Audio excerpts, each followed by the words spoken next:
السلام عليكم الخوت، نتمنى تكونوا بخير وعلى خير. اخوان المولوعين واللي عندهم خبرة في تربية الدجاج والدواجن، اللي عنده شي فكرة على نوع هاد الدجاجة، تقريبا كاين عندي ازيد من شهر.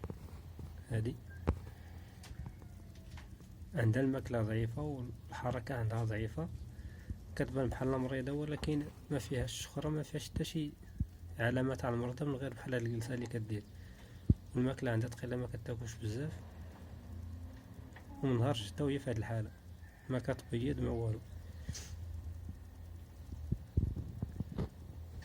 السلالة ديالها كتبان بحال كروازية، ولكن معرفتش، تقريبا ازيد من شهر وهي كاينة عندي في نفس الحالة، ما كتبيض ما والو، كتاكل بواحد الماكلة ديالها تقيلة، وحتى المشية ديالها ما كتهرمش.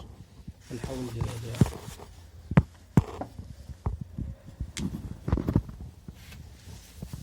كيف دايرين؟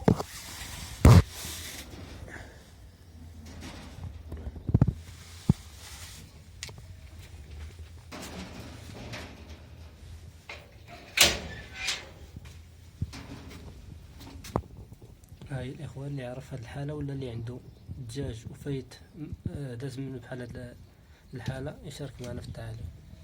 اما كتبيض، الماكلة عندها تقيلة، المشي عندها تقيلة، ولكن ما فيهاش شخرة.